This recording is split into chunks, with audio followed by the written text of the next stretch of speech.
Growing up in the 2000s put me right in the perfect age bracket for Harry Potter.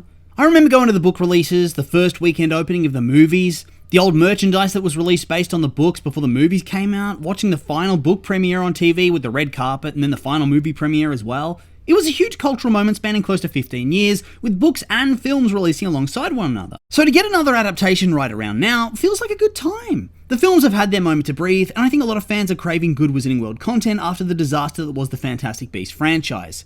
A few months ago, we got an initial casting announcement with some of the adult roles. John Lithgow as Dumbledore, Janet McTeer as Professor McGonagall, Papa Isidue as Snape, Nick Frost as Hagrid, Paul Whitehouse as Filch, and Luke Fallon as Quirrell. A mixed bag, but overall pretty positive. I talked about that more extensively in a previous video, so I'm not going to rehash it here. You can watch that one if you like. Today's about the more important characters, the Golden Trio, who were recently cast just this week. Now you might be thinking, come on smarty pants, you can't possibly come up with a video's worth of content analysing whether the children cast would be right for the roles. They haven't got enough acting experience. Well, that would be a fair call, but that's where you're wrong. Because I'm not going to be talking a whole lot about whether they're the right fit.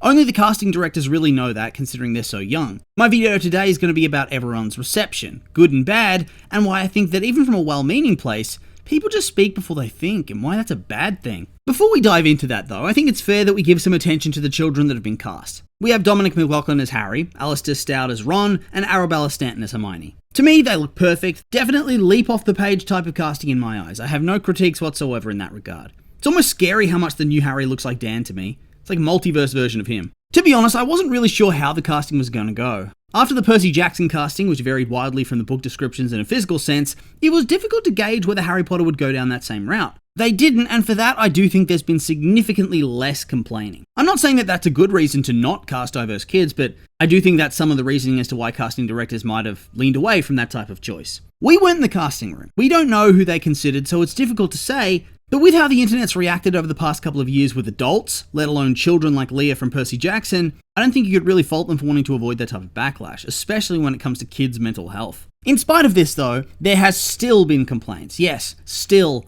To be honest, I'm not all that surprised. I've seen people complain about the original trio's looks where book-accurate casting was strictly the norm, and we'll touch on that a little later. However, surprisingly to me, I've also been bothered by some of the quote-unquote positive reception.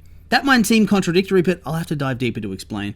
Before I get into that though, I just want to reiterate, I think the kids are going to do great, they look very sweet. I'm extra excited for the show seeing them. I think the best place to start is the most loud criticism, or at least debate amongst the fandom for one particular casting. Hermione, more specifically directed towards her ethnicity. The day they announced the trio, I think the number one Google trend was Arabella Stanton ethnicity, because people couldn't pigeonhole her based on a photo, so they had to know her ethnic background. The obsession with whether someone is a particular race is completely unhealthy and very creepy and invasive. The mere fact that people couldn't actually tell, but they were still hell-bent on finding out so they could construct their internet hate, is a sad reflection on today's society. Frantically stalking an 11-year-old to find out her ancestral roots and then making comments about that in a public domain, it's just an insane thing to do.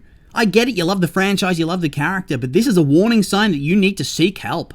The kid competed against thousands of other children and they thought she was the best fit. It is not in HBO's best interest to cast a child that can't act. Because if they cast a child that can't act, no one's going to want to watch the show. Isn't this production meant to be the most expensive in HBO history? I wouldn't be surprised. They're not going to skimp on the talent of one of the main characters. Furthermore, it is quite obvious that they did care about her looks anyway. She has brown hair, brown eyes, and wavy hair. Beyond that, why should it matter? The fact that we even have to have this conversation at all is truly depressing. It's just a gross subject that someone isn't white enough for a role, and people have to find out whether she's just tan or some other reason. They need to know whether she has a non-white background or not, whatever that means anyway, because the rules for that are always changing all the time and are so goddamn arbitrary. It shouldn't matter. Can people just stop caring, please? This is an 11-year-old girl. Stop being so precious about a fictional character and grow up. It's okay to be older and still like content aimed for children. And anyone that says otherwise needs to take a good hard look at themselves. However, it's not okay to act like a Neanderthal and complain when something doesn't resemble exactly what you've imagined in your head. I know I'm coming across as harsh, but frankly, I no longer care. I've seen so much harassment and complaints over the years, and the more we tolerate it, the more it becomes accepted. No more kitty gloves, thank you. On the opposite end of the spectrum, though, is people's over-enthusiasm on how much people believe this kid looks like Hermione. I think this is a bad thing for a couple of reasons. I'll dive into the more tame aspect and then further into the sad and more frustrating part. First of all, there's a photo going around of her hair done up for Matilda the Musical, where she has bushy hair to an extreme degree, and people are citing this as a perfect reason as to why the kid should have been cast.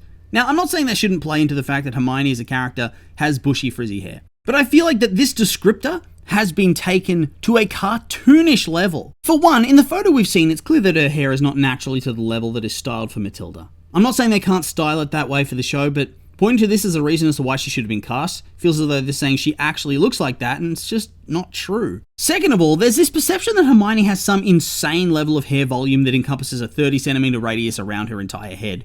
I'm not saying the movies didn't pretty much exclude that in later films, but even in the first two movies, it felt a bit too comedic for reality. Basically, what I'm trying to say is that I think people are building extremely high expectations based on fan and perception, rather than what it would actually realistically look like. The reason Matilda looks like that on stage is for dramatic effect. It's why when you see a theatre person up close, it's kind of a shock as to how much makeup they're wearing. So people sitting far away can still see everything. If Hermione rocks up in the show looking like that, I'll be shocked. This kind of leads into my second point. People in earnest pointing out how much this girl looks like Hermione, where previously they hated Emma Watson because they thought she was too pretty for the role. That kind of comment irks me. The emphasis on her having wild and bushy hair and also this fixation on her teeth, saying it's perfect for the look. That's rough. Like, people don't think about what they're saying. Top comments on popular posts online have all been about the size of her teeth. Have we learnt nothing from Amy Lou Wood? And she's an adult. Can you imagine how this would impact a child? I can already hear people defending these types of comments, saying it shouldn't matter anyway because it's not legal for an 11-year-old to use social media, so they wouldn't see it.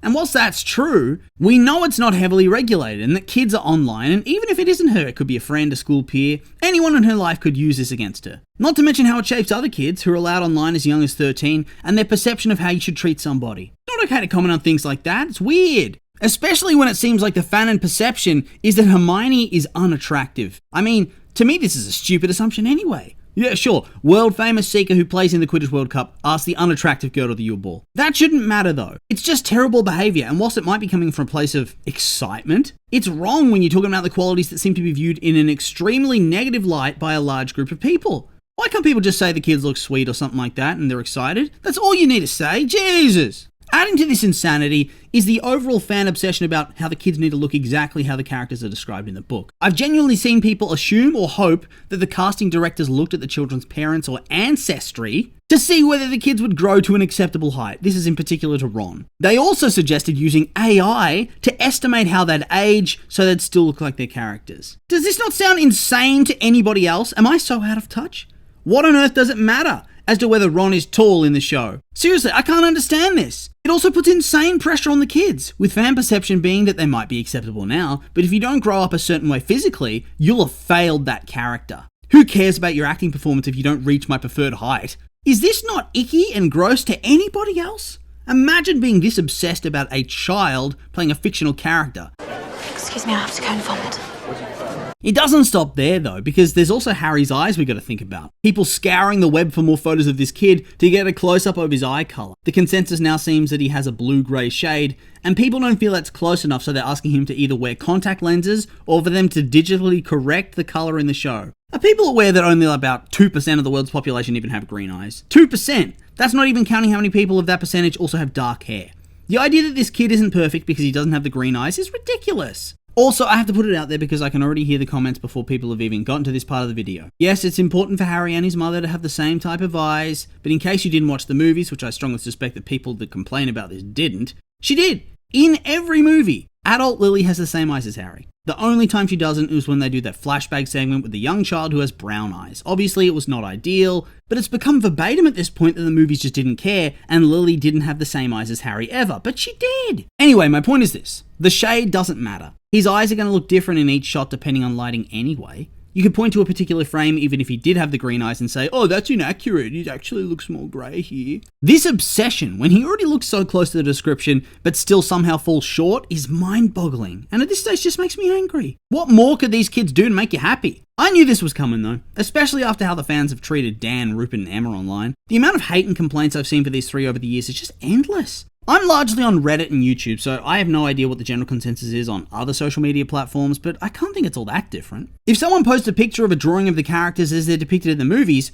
people will downvote and say, oh, that's not Hermione, that's Emma Watson. Emma Watson was too pretty, she didn't have the teeth. She was selfish for not wanting to sit in a chair for hours as they meticulously style her hair to be ridiculously bushy and frizzy. Rupert was too broad and short, should have grown differently, I suppose. Also, I've seen more recently that in comparison to the new kid, Rupert apparently looked too smarmy, too rude, which really does beg the question whether these people have ever consumed Harry Potter content at all. Being rude is kind of Ron's MO. He's really funny, don't get me wrong, but he's kind of a little shit. Dan seems to get the least of it, but they go on about his hair, which again, ridiculous, as whilst I think movie 3 is peak Harry, 4 is a close second from book description. I think that's what frustrates me so much. The fans are going to complain when it's not book accurate, but when something is and they don't like it for whatever reason, that's bad too. They probably complain about his height as well. And I've definitely seen people say that his hair wasn't dark enough. On top of that, why do people feel the need to compare the adaptations in such a way that's definitely going to piss people off? Like I mentioned already, people are talking down about Rupert in comparison to this kid that we've seen maybe 3 photos of. So much big talk about how the movies were a hate crime against the books, how Emma Watson looked nothing like Hermione.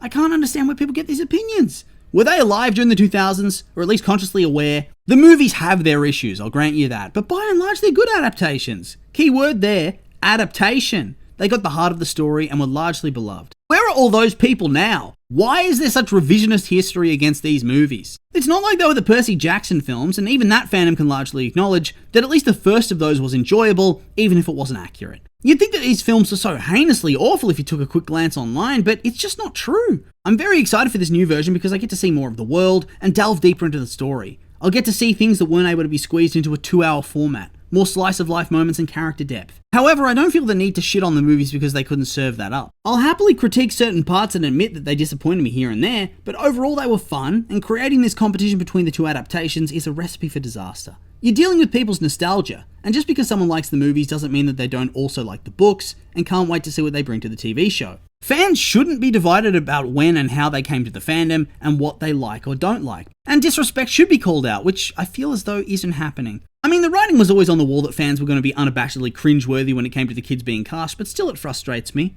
It's like people can't rub 2 brain cells together to see that everybody, and I mean everybody, is going to have a different view on how these characters look in their mind. There can't be perfect casting at this stage because people's minds have already been made up on how they look, and nothing's going to compare to that, so why complain? If they at least hit the beats of the description, isn't that good enough? At the end of the day, you kind of have to give it to the production team. They've largely avoided a huge upset so far, which is kind of insane considering the tightrope they're walking. But I still would heed caution. People's expectations are far too high in my opinion, and when there's something that's slightly different to the books or not in the way that some people would interpret it, it's going to come crashing down. I'm not saying that the show is going to fail or anything. I'm sure it's going to be a big success. However, I am saying that I would not be surprised if the fandom ends up hating this one too. The fans seem to have their own idea of what Harry Potter is now, and many people argue unironically that the author got it wrong when she was writing the books. Not even on the wacky shit she came up with later like the toilets. Actual disagreements that she ruined her own characters when she was writing the books. So I don't have high hopes with the reception, but I'll be very happy if I turn out to be wrong.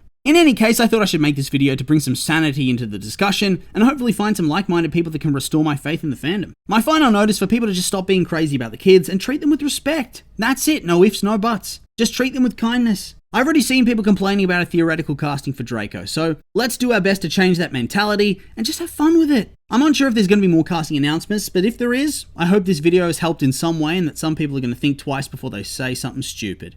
Wishful thinking, but still. With all that being said though, these have been my opinions and now I'd like to hear yours. What do you think of the reaction to the casting? Do you think I'm being too harsh, maybe not harsh enough? Who are you excited to see cast next? I'm curious for your thoughts, so make sure to like, comment and subscribe and let me know.